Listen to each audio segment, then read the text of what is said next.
Bem, boa noite. Eu acho que podemos começar. Primeiramente, eu gostaria de expressar minha satisfação e de dizer que me sinto honrado em participar do lançamento de Nietzsche, Filósofo da Suspeita, livro que acaba de ser publicado pela editora Autêntica, da professora Scarlett Martin, e também expressar minha satisfação de poder conversar um pouco sobre esse livro. Bem, antes de iniciar a conversa propriamente dita, eu gostaria de fazer uma breve apresentação do percurso intelectual da professora Scarlett Martin. A professora Scarlett Martin é professora titular de Filosofia Contemporânea da Universidade de São Paulo, da USP. Ela se dedicou durante décadas ao estudo e à interpretação da filosofia nietzschiana, tendo publicado uma série de livros, cerca de 20 livros, sobre o filósofo alemão. Entre esses livros, eu vou destacar alguns. Eu acho que o primeiro a ser destacado é Nietzsche das Forças Cósmicas aos Valores Humanos. Essa é uma obra de referência para qualquer pesquisador que se aventure a trabalhar a filosofia de Nietzsche. No meu entender, é uma obra incontornável, uma tentativa, inclusive, de uma leitura de conjunto da obra de Nietzsche. Outro livro que eu queria chamar a atenção também é um livro que foi igualmente publicado pela editora Autêntica, Nietzsche e as Mulheres, onde a professora Scarlett Martin, por meio de um corpo a corpo com a obra do filósofo, vai tentar mapear como as mulheres aparecem na obra de Nietzsche. Além desses dois livros, eu também queria chamar a atenção para uma autobiografia intelectual que também foi produzida pela autora, A Irrecusável Busca de Sentido. Esse é um trabalho, no meu entender, original, também porque, sobretudo aqui no Brasil, né, porque é um trabalho ao mesmo tempo de biografia e de filosofia, né, algo que a gente tem alguns expoentes na história da filosofia que seguiu esse procedimento. No que diz respeito às publicações no exterior, e não foram poucas, eu gostaria, entretanto, de ressaltar o texto, o livro Les Ambivalences de Nietzsche, Type, Image et Figure Féminine. Esse foi um livro escrito em francês, publicado na França, As Ambivalências de Nietzsche, Tipos, Imagens e Figuras Femininas. Foi escrito em francês, publicado na França, pela editora da Universidade Sorbonne. Na verdade, esse livro aqui foi o que deu origem ao Nietzsche e as Mulheres. A partir desse livro, houve uma adaptação para a nossa língua. Além desses livros publicados, a professora Scarlett Martin também produziu uma série de artigos e ensaios publicados nas mais diversas revistas científicas no Brasil e no exterior, principalmente na Europa e nos países aqui da América. Além das publicações, eu gostaria de chamar a atenção para o Grupo de Estudos Nietzsche, que foi fundado pela professora Scarlett Martin.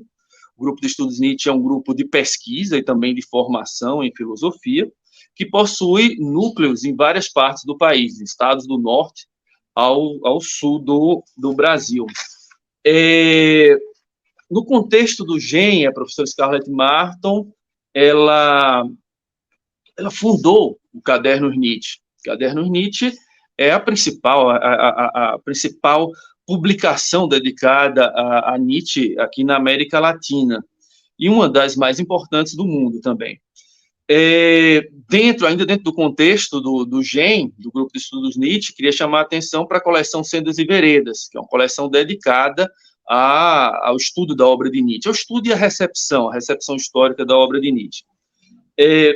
Indo além do GEM, gostaria de ressaltar que a professora Scarlett, ela faz parte do Hyper-Nietzsche, ela faz parte do comitê diretor do Hyper-Nietzsche. O Hyper-Nietzsche é o principal grupo de pesquisa dedicado à filosofia de Nietzsche na Europa.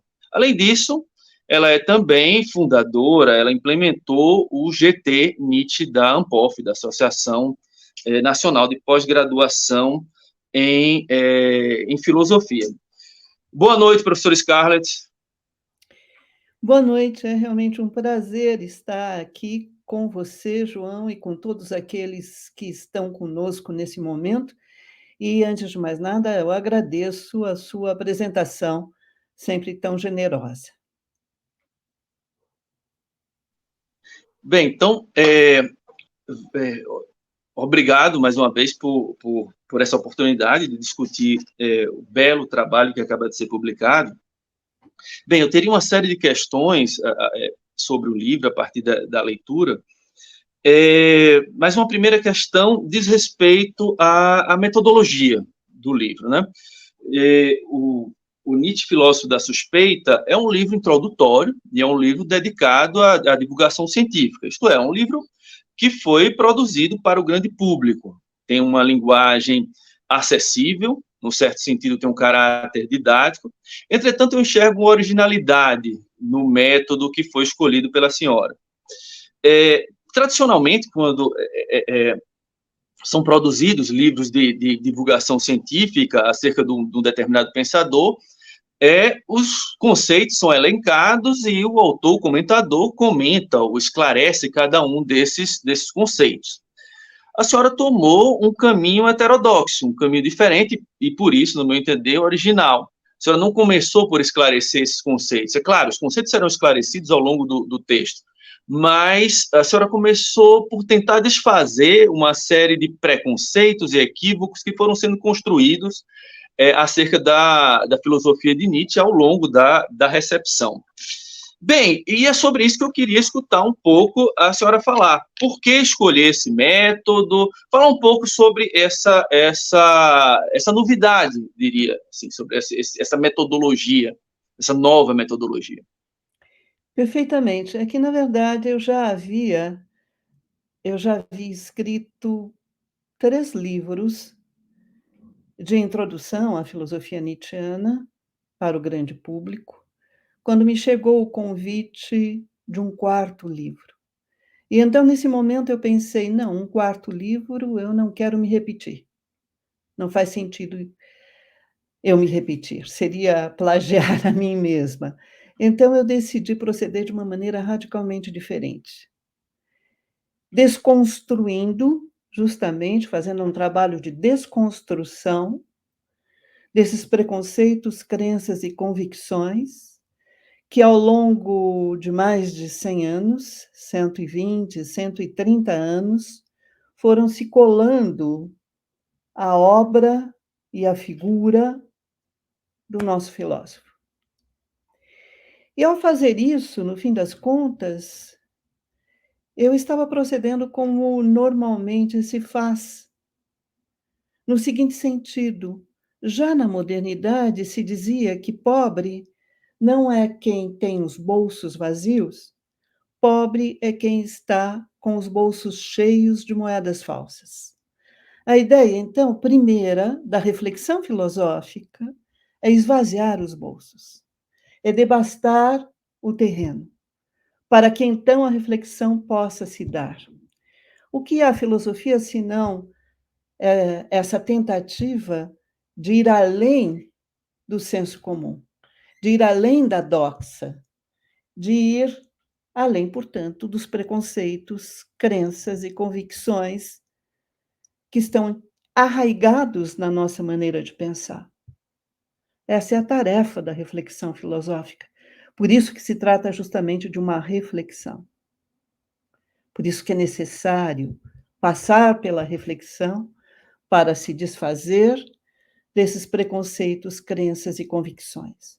E no caso de Nietzsche, são muitos, nós sabemos. Basta nós olharmos aí o índice do livro, não é? Que nós vemos alguns deles. É este Nietzsche pensador contraditório, Nietzsche nihilista, Nietzsche racionalista, Nietzsche precursor do nazismo, e daí por diante. Demolidor da religião, enfim, e daí por diante. Então, na verdade, se tratava justamente de começar pelos preconceitos, crenças e convicções que estão aí arraigados e fazer essa limpeza de terreno para deixar vir à tona Nietzsche, ele mesmo, eu diria, a partir dos seus textos, a partir daquilo que ele escreveu, procurando trazer um Nietzsche tal como ele se compreendeu. É claro que isto é relativo, porque nesse livro, que é um livro de apresentação da filosofia nietzschiana, quando surgem os conceitos, as noções, enfim, por exemplo, o pensamento do eterno retorno do mesmo, o conceito de vontade e de potência, a noção de além do homem, e daí por diante, tudo isto também faz parte da minha interpretação dos textos de Nietzsche, da minha interpretação do pensamento nietzschiano. Uma interpretação que foi se construindo ao longo de décadas. Você trouxe um dos meus primeiros livros, publicado em 1990. Então, foi ao longo de décadas que essa interpretação se fez e se construiu. E ela pôde aparecer, não é? Depois deste trabalho de desconstrução, ou talvez ela pôde aparecer junto com este trabalho de desconstrução. E isto, no fim das contas, eu diria que é bastante nietzschiano. Bastante nietzschiano porque, no meu entender, a filosofia nietzschiana ela tem uma dupla vertente. Por um lado, ela tem a crítica corrosiva dos valores, quando Nietzsche introduz a própria noção de valor e inaugura o procedimento genealógico.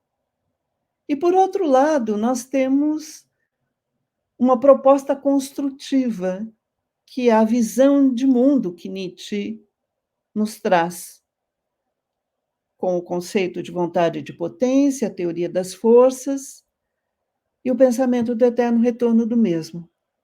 Então, de uma certa maneira, na filosofia nietzschiana e na filosofia nietzschiana da maturidade, eu diria, a partir de Assim Falava Zaratustra, já temos a face crítica e a face construtiva como duas faces de uma mesma moeda. De uma certa forma, é o que nós encontramos em Nietzsche, filósofo da suspeita. Ou seja, é ao desconstruir esses preconceitos, crenças e convicções que, aos poucos, ou através desse trabalho de desconstrução, que surge o próprio pensamento nietzschiano. Agora, Nietzsche é um filósofo da suspeita, eu diria. Também, desse ponto de vista, é um trabalho, por assim dizer, nietzschiano, porque Nietzsche ele mesmo é um filósofo da suspeita. E ele é o filósofo da suspeita porque ele nos convida a colocar sob suspeita, a desconfiar do nosso modo de pensar, agir e sentir. Nós estamos habituados a pensar através de dualismos, para usar o jargão filosófico, de uma forma dicotômica, através de dualismos, bem e mal, verdadeiro e falso, feio e belo, e daí por diante. E Nietzsche vai nos dizer que, no fim das contas, verdade e erro não são polos opostos. Verdade e aparência não são polos opostos. Que, no fim das contas, o pensamento ele é muito mais um pensamento de nuances e finas gradações do que um pensamento de oposições. Então, Nietzsche nos convida a pôr sob suspeita, a desconfiar da nossa maneira de pensar, mas também da nossa maneira de agir. Nós aprendemos que bem é o que contribui para o prosperar da humanidade e mal é o que concorre para a sua degeneração. Nietzsche vai nos fazer ver que não é bem assim. Porque para Nietzsche nós não temos valores universais, essenciais, eternos, né? Valores que são válidos justamente em toda parte, em todo lugar. Nietzsche diria que num determinado ponto do planeta ou num determinado momento histórico, o que hoje se considera bom era considerado ruim e vice-versa. Não importa. Ou seja, Isso não significa que haja um relativismo dos valores, não. Isso significa que Nietzsche se dá conta também da inserção histórica dos valores.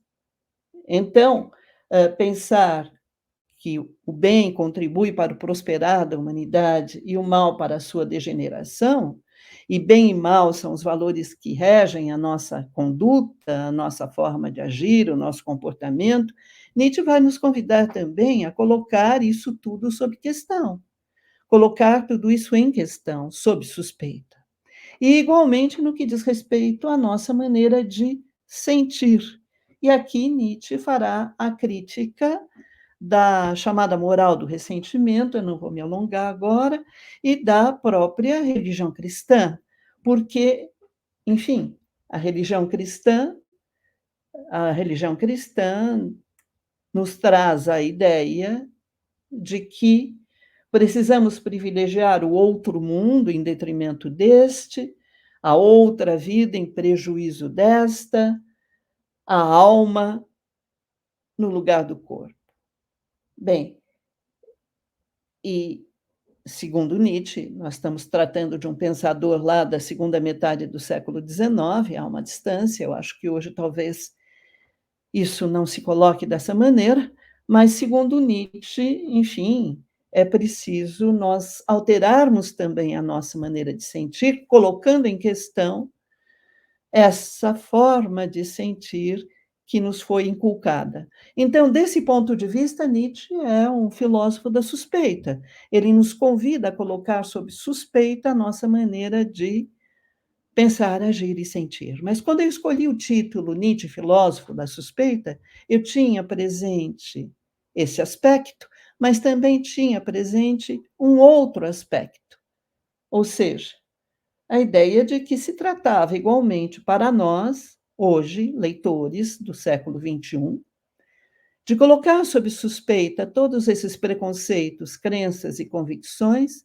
que foram se associando ao pensamento nietzschiano e à figura do próprio Nietzsche.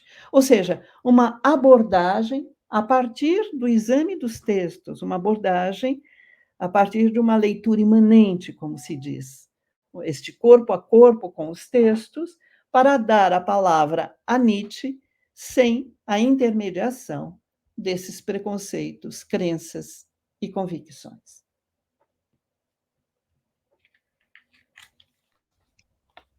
Muito obrigado.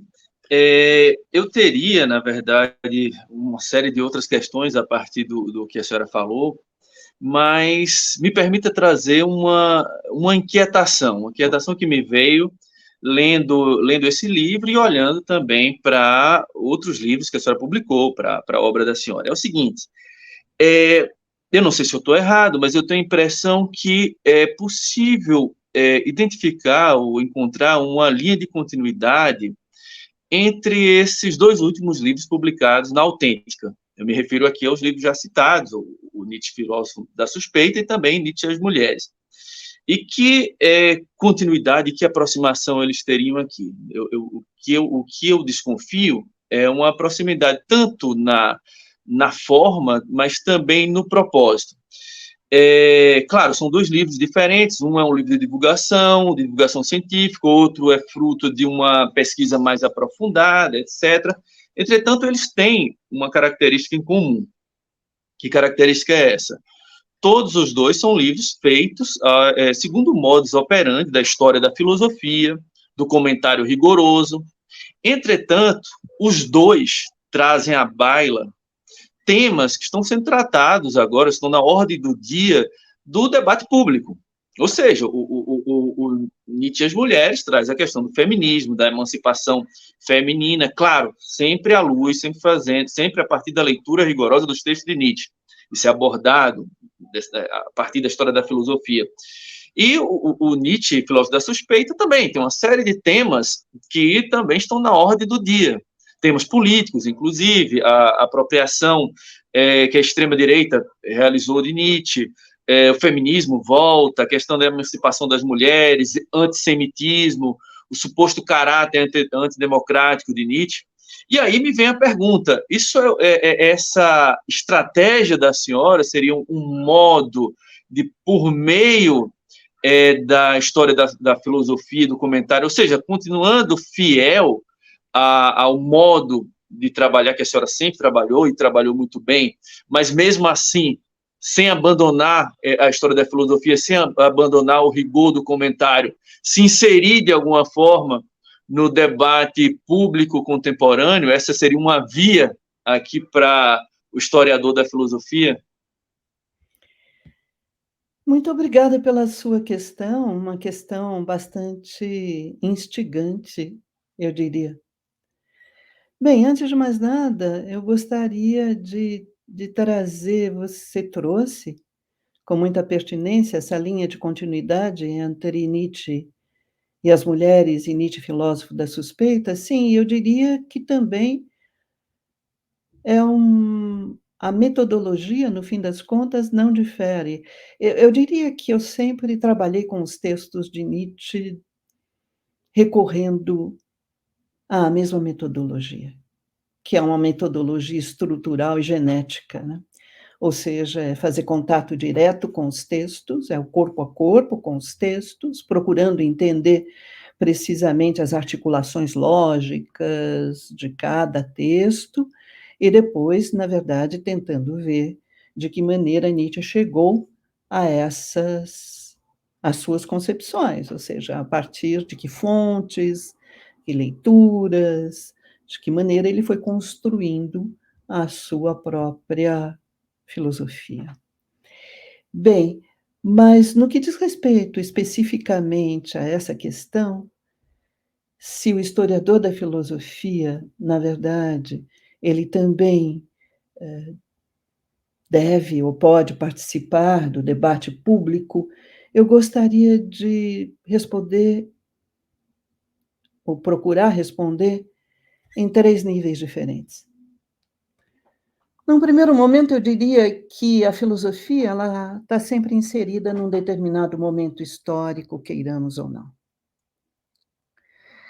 Por que se lê hoje Platão? Por que se lê Maquiavel? Por que se prefere este filósofo àquele? Porque os filósofos ainda, estes ou aqueles, têm algo a nos dizer nos dias de hoje. E em cada momento histórico, Nietzsche, na verdade, vai desempenhar um papel determinado. Enfim, me antecipando, talvez, que é uma outra questão, mas eu gostaria de trazer desde já. Nós tivemos aqui no Brasil vários momentos, não é, em que apareceu a vaga, a onda Nietzsche. Tivemos um momento, primeiro, em que Nietzsche surge através dos anarquistas espanhóis na segunda década do século passado, aí, a partir de 1910, etc., com a vinda dos anarquistas espanhóis, aparece um Nietzsche revolucionário, curiosamente, que vai deixar marcas em contos, enfim, textos de caráter literário. Depois, no momento que antecede a Segunda Grande Guerra, aqui, como em vários outros pontos do planeta, Nietzsche vai ser apropriado pela direita e pelos Plínio Salgados, integralistas, etc., e Nietzsche vai ser usado em revistas de caráter ideológico. Depois, Nietzsche chega na década de 1970 com os pensadores franceses, Foucault, Deleuze, de certa forma também Derrida, são os pensadores rebeldes. Porque na França, na verdade, Nietzsche estava sendo apropriado pela esquerda, e lá ele se tornou um dos baluartes mesmo, nós podemos dizer, nessa época do movimento estudantil e daí por diante, e no Brasil ele chega quase como esse Nietzsche chega quase como uma caixa de ressonância do que se passava lá na França. E mais ainda, nós vivíamos aqui no Brasil a ditadura. Então, nada melhor do que, naquele momento, recorrer a Nietzsche e trazer um Nietzsche revolucionário. Foi isso que aconteceu. Depois, no ano 2000, eu diria que Nietzsche foi domesticado. Bancas de jornal, enfim, coletâneas, e se falou de Nietzsche o que se quis. Inclusive, eu diria, surgiu o Nietzsche da autoajuda. Então, para voltar àquilo que eu dizia, nós estamos inseridos num determinado momento histórico. E a filosofia, ela mesma está inserida num determinado momento histórico, e os filósofos serão apropriados ou não, enfim, estudados ou não, pensando sempre nesse panorama histórico em que nos encontramos. Então, queiramos ou não, as coisas se dão assim. Se nós pensarmos de uma maneira, talvez extrapolando um tantinho aqui, mais ampla, eu me lembraria de uma peça do Sartre, que foi uma das minhas paixões quando eu era muito jovem. A peça é As Mãos Sujas. E fica muito claro lá que não há nenhuma neutralidade possível. Não é possível adotar uma posição neutra, ou seja, adotar uma posição neutra já é comprometer-se com alguma posição. E isso serve para nós hoje, serve, e eu diria que serve para os historiadores da filosofia que somos. Não é? Porque todo historiador da filosofia, todo estudioso, mais ainda, de forma muito mais ampla, todo cidadão tem uma responsabilidade social. Nós estamos inseridos numa sociedade. E somos, para usar um termo nietzschiano, se quisermos, co-criadores. Co-criadores de valores, de comportamentos, de maneiras de pensar, agir e sentir. Não é necessário que estejamos dentro de uma sala de aula ou estejamos conversando como estamos aqui numa live. Na nossa vida cotidiana isso ocorre. E o terceiro ponto que eu queria trazer é que nós, pesquisadores na filosofia, né, estudiosos de filosofia, quando nós fazemos a nossa pesquisa desde o início, já na graduação, eu sei que há jovens aqui, talvez haja jovens que estejam nos ouvindo ou venham a nos ouvir, ao fazer um trabalho de iniciação científica, já há aí um capital individual, um investimento individual, são horas, são dias de trabalho, mas também um investimento social. Na sala de aula, na biblioteca, na universidade pública, etc. Portanto, queiramos ou não, dependendo da posição de cada um de nós, e aqui no caso dos estudiosos e pesquisadores, é fundamental contribuir com as armas que temos, ou seja, com a reflexão. E, muito particularmente, com a reflexão filosófica. Então, desse ponto de vista, eu diria que não há conflito entre fazer um trabalho de história da filosofia e se colocar, de alguma maneira, no debate público. Porque já ao fazer o trabalho de história da filosofia, ou falar sobre ele, ou escrever, eu estou me colocando no debate público.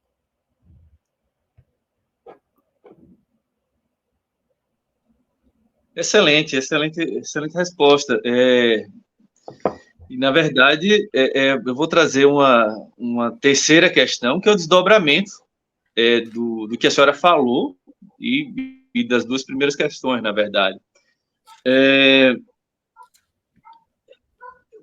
Bem, já que a gente está falando do debate público, no meu entender, o debate público, muitas vezes, nesse debate público, muitas vezes a gente observa que determinadas posições, elas partem de preconceitos e convicções que são muitas vezes defendidos de maneira apaixonada e, na verdade, com pouca reflexão.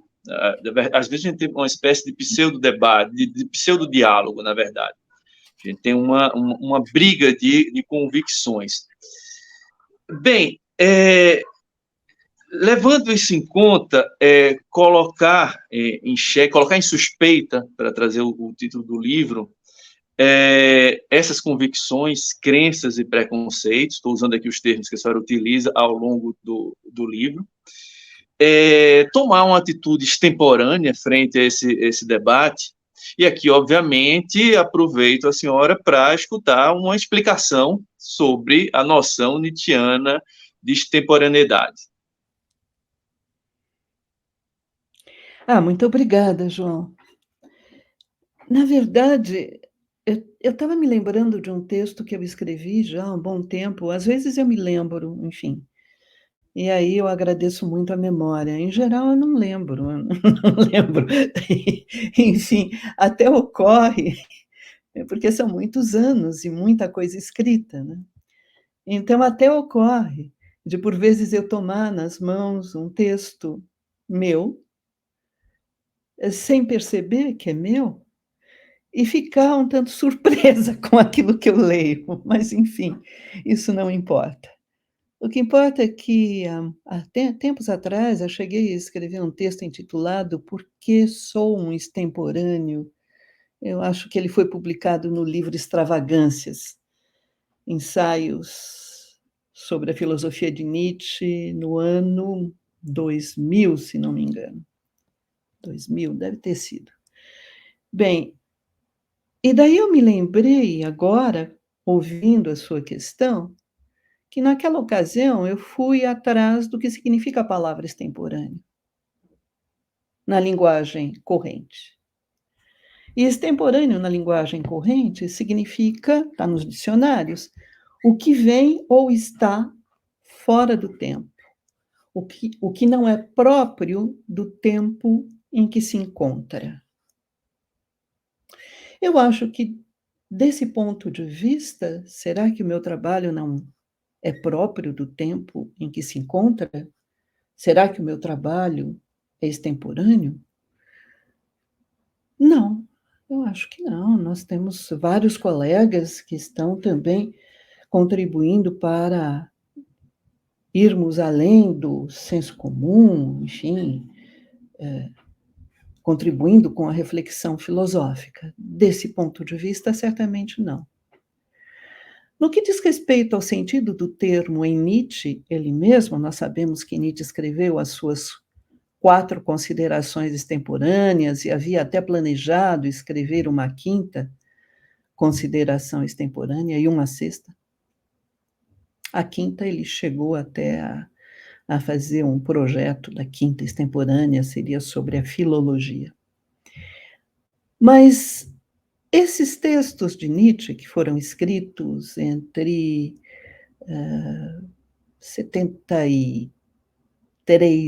1800, né?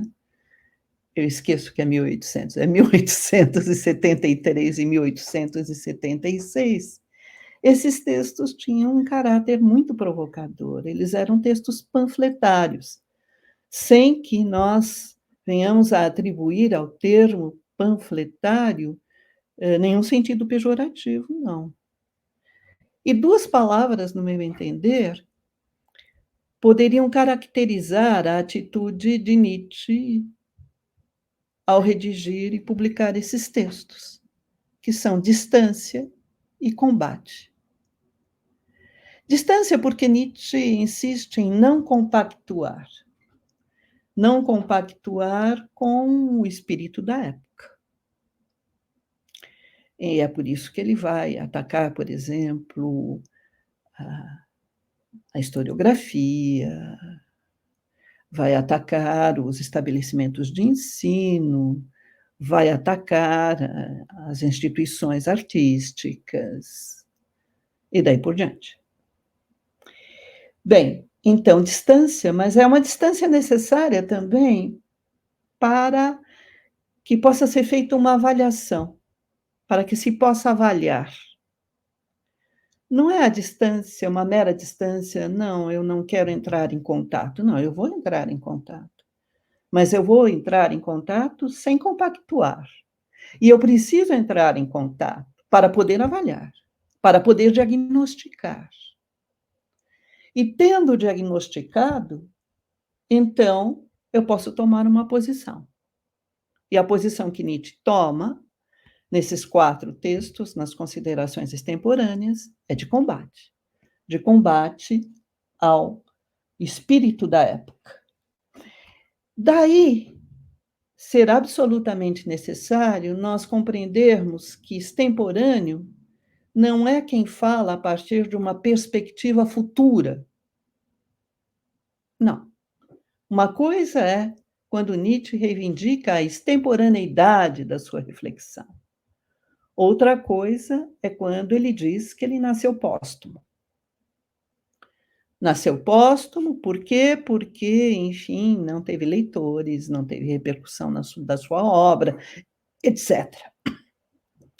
Claro, poderíamos aprofundar e tentar ver se não haveria algum ponto de contato entre a extemporaneidade e o fato de nascer póstumo. É também uma questão. Mas eu queria dizer, talvez para enfatizar este ponto que trago agora, que extemporâneo não é quem visa ao futuro, quem fala de uma perspectiva futura. Extemporâneo é quem já mergulhou fundo na sua própria época. E é o que Nietzsche dá a entender, por exemplo, no caso Wagner, enfim, e alguns textos, porque é preciso mergulhar fundo na sua própria época para avaliá-la. E, então, se afastar do desenrolar dos acontecimentos e vir a combater o espírito da época.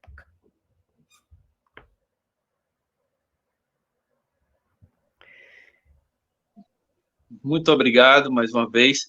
Eu teria uma última questão antes de passar, acho que para o público, né? A gente passa daqui uns 5 minutos para o público, vamos ver se há questões.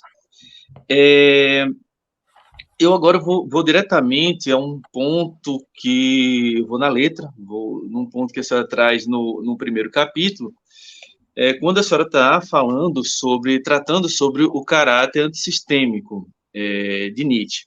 E lá cita um trecho, né, diz que o filósofo nega-se a encerrar o pensamento numa totalidade coesa e fechada.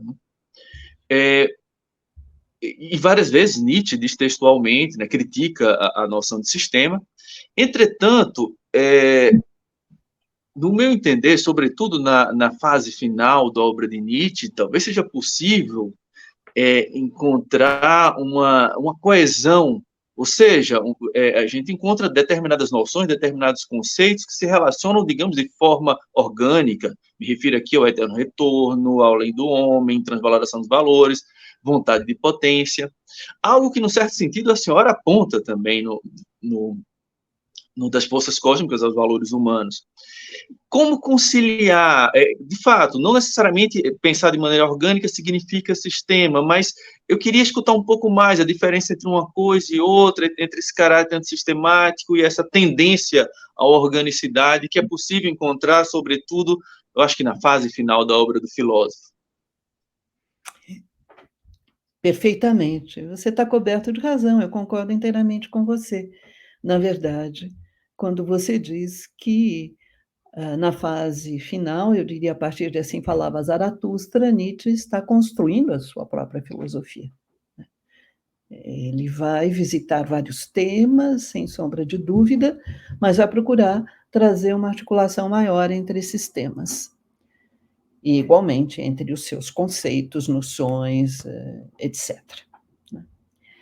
Só que, até onde eu consigo perceber, para Nietzsche, o sistema é uma totalidade fechada. Portanto, o sistema implica necessariamente que se tenha chegado a verdades últimas e definitivas.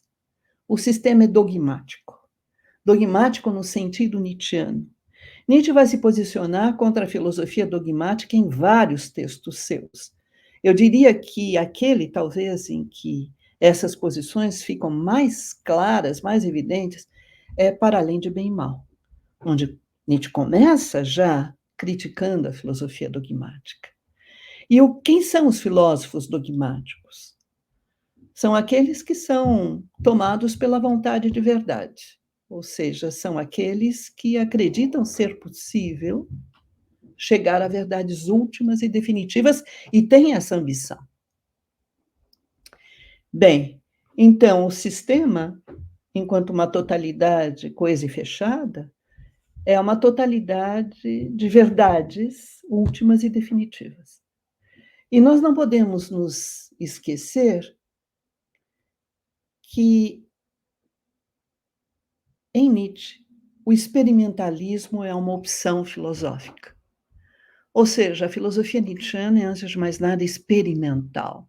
E o que significa uma filosofia experimental? Isso significa que Nietzsche vai estar o tempo todo colocando sob suspeita, colocando em questão as suas próprias afirmações, as suas próprias formulações também. Kaufmann diz que Nietzsche, na verdade, nele encontramos uma elaboração progressiva das próprias ideias. Na fase final é o que ocorre. Nietzsche escreve Assim Falava Zaratustra, depois ele vai escrever Para Além de Bem e Mal, para esclarecer Assim Falava Zaratustra, e depois ele vai escrever A Genealogia da Moral, em complemento e ilustração, esse é o subtítulo, a Para Além de Bem e Mal. Portanto, Nietzsche está sempre à procura de enunciações, formulações, proposições mesmo, que estejam mais em consonância com o dinamismo do pensar. O pensamento é dinâmico. Por isso que não dá para chegar, eu lembro aqui do 289, de Para Além de Bem e Mal, belíssimo texto, leiam, belíssimo, o João certamente conhece de cor. O 289 de Para Além de Bem e Mal. Não se pode abandonar a enxada e deixar de cavar. Quem toma essa atitude é o filósofo dogmático. Nós temos de continuar estudando, pesquisando, etc., e não nos atermos, não acreditarmos sequer, colocarmos em questão verdades últimas e definitivas. E como o sistema implica verdades últimas e definitivas, eu diria que Nietzsche, sem dúvida, é um pensador que vai se voltar contra o sistema, mas nem por isso Nietzsche deixa de ser um pensador coerente. Nem por isso Nietzsche deixa de construir efetivamente a sua filosofia.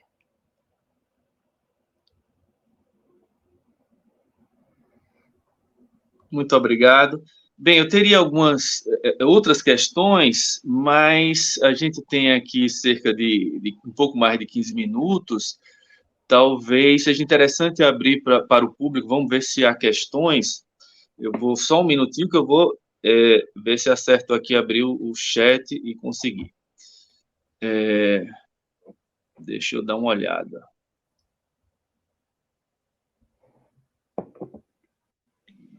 Se permite, João, há uma questão aqui do Jorge André. Deixa eu ver se eu consigo aumentar. Pronto. Jorge, por favor, João, pergunta à professora Scarlett se ela inspirou-se e até que ponto no pensamento do filósofo francês Paul Ricoeur, quando disse que Freud, Marx e Nietzsche são filósofos da suspeita.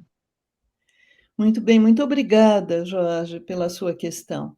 Na verdade, eu me inspirei no Ricoeur de uma outra maneira, completamente diferente, que já trago aqui. O João chegou a mencionar a irrecusável busca de sentido minha autobiografia intelectual, que eu redigi em 2003, foi publicada em 2004. E ao mencionar esse título, João disse que era original no Brasil. Sim, autobiografias intelectuais a gente não encontra muito por aqui. E no que consistem elas? Consistem justamente nesse momento em que o pesquisador, o estudioso, ele faz uma pausa na sua vida, se debruça sobre a sua trajetória e procura compreender essa trajetória. Compreender, questionar, avaliar e daí por diante. Ricard tinha feito isso na França, ele não foi o único. Havia outros. Mas eu lembro, inclusive, que ao redigir a Irrecusável Busca de Sentido, me tomou mais de um ano a redação, ao elaborar o livro, eu lembro de ter lido textos de Ricard nessa direção. Mas quando eu afirmo que Nietzsche, Freud e Marx são os filósofos da suspeita, eu estou pensando muito diretamente em Foucault. E estou pensando, particularmente, na comunicação de 1964 que Foucault fez no colóquio de Royaumont, em que ele vai apresentar Nietzsche, Freud e Marx. Freud, acho que é isto, é essa ordem, Marx, Nietzsche e Freud. Ele vai apresentar esse texto, que foi um texto muito marcante aqui para nós, estudiosos de Nietzsche. Eu cheguei a dizer que houve um Nietzsche muito irreverente, etc., que chegou até nós através da leitura dos franceses na década de 1970, nos anos de 1970, enfim, e este Nietzsche irreverente chega através de Foucault, através desse texto. E também de um outro, Nietzsche, a Genealogia e a História, que é de 1971. Enfim, então, filósofos da suspeita, filósofos rebeldes, se quisermos, por causa dos filósofos rebeldes franceses também.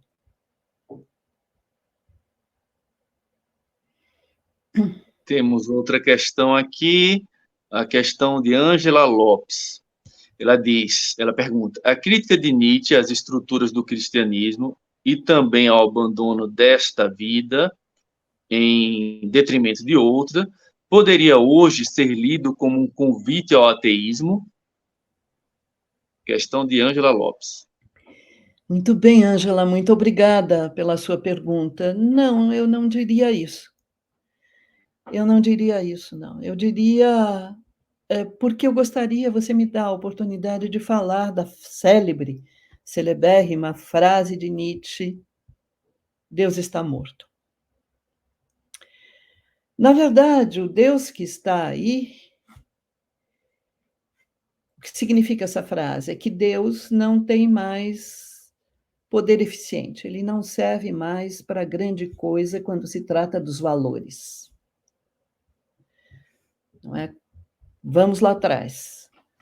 Com Platão, nós temos uma duplicação de mundos, esse mundo em que nos encontramos aqui e agora, que nós captamos pelos nossos 5 sentidos, e o outro mundo, não é? Que é onde estão, que é o mundo das ideias, que é um mundo inteligível, e para chegarmos a ele, nós temos de, na verdade, abandonarmos este mundo, que é o mundo das opiniões, da doxa, e fazermos uma sese em direção ao mundo das ideias. E no topo do mundo das ideias, há a ideia de bom, belo e verdadeiro. No prefácio a Para Além de Bem e Mal, Nietzsche vai dizer que o cristianismo é o platonismo para o povo, isso com o humor nietzschiano. Platonismo para o povo, por quê? Porque passou a divulgar ideias que já se encontravam em Platão, a começar por essa duplicação de mundos. A começar por aí. Então, temos este mundo, o vale de lágrimas, se quisermos, e temos o reino de Deus, o outro mundo. E Deus aparece como sendo sumamente bom. Portanto, o valor bem, bom, né? Tanto no platonismo quanto no cristianismo, Este valor é colocado como sendo essencial, imutável e eterno. Por quê? Porque está lá, num outro mundo, num mundo, para usar, né, o jargão filosófico, num mundo transcendente, num mundo suprassensível. E Nietzsche vai dizer: não, os valores são humanos, demasiado humanos. Somos nós, seres humanos, que criamos valores, valores que depois se transformam ao longo do tempo, desaparecem, surgem novos valores, e há o convite de Nietzsche à criação de outros valores que não estejam comprometidos com essa maneira de pensar platônico-cristã. Então, Deus está morto? É isso. Deus, esta ideia, não tem mais poder eficiente, ela não serve mais para garantir o valor bom como sendo essencial, imutável e eterno. Agora, quanto a acreditarmos ou não acreditarmos em Deus, isto é uma escolha de foro íntimo. Isso não entra no rol das preocupações de Nietzsche, no meu entender. Nietzsche se preocupa, sim, com a questão dos valores. Quanto a esta questão, bem, cabe a cada um decidir o que fazer da própria vida, das suas crenças.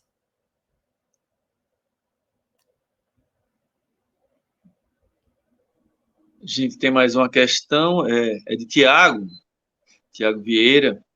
Professora, parabéns. Gostaria de, se possível, que a senhora falasse um pouco sobre essa suspeita, colocou entre aspas, de como essa suspeita aparece nas obras da juventude do filósofo. Sim, de diferentes maneiras, Tiago. Obrigada, Tiago. Você sempre conosco. E é sempre um prazer. De diferentes maneiras, Tiago. Bem, vamos tomar O Nascimento da Tragédia, o primeiro livro publicado pelo filósofo. Enfim, veio a público em janeiro de 1900. Agora troquei o século. Em janeiro de 1872.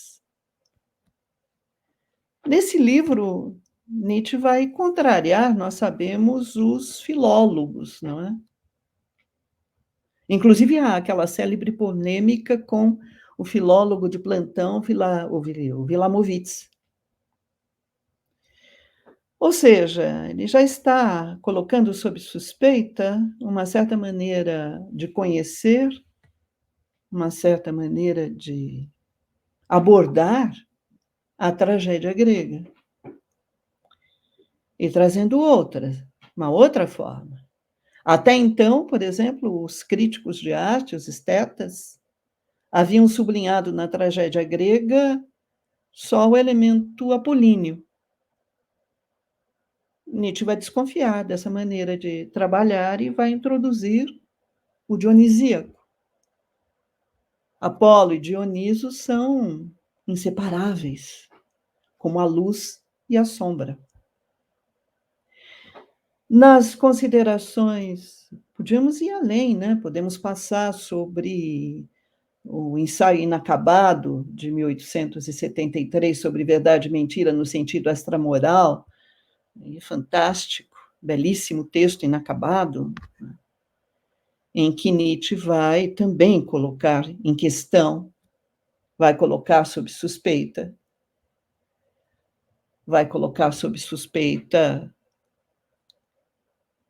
a noção de verdade, vai pensar a verdade como uma convenção linguística. E as extemporâneas.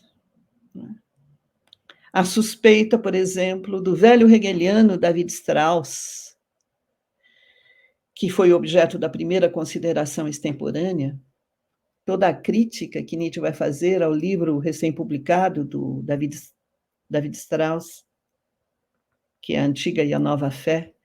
Na segunda extemporânea, a historiografia, o excesso de sentido histórico.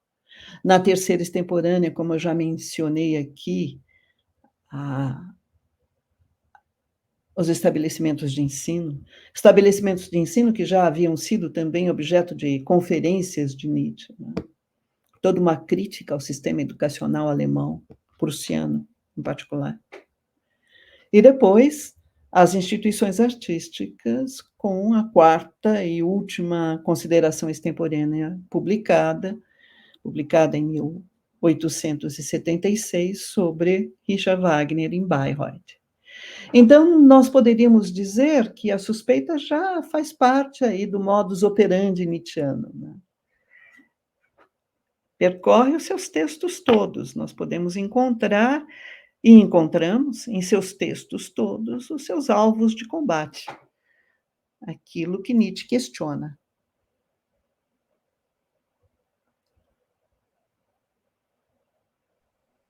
Não sei se a gente tem mais questões do público. Deixa eu dar uma olhada aqui, eu acho não apareceram nenhuma.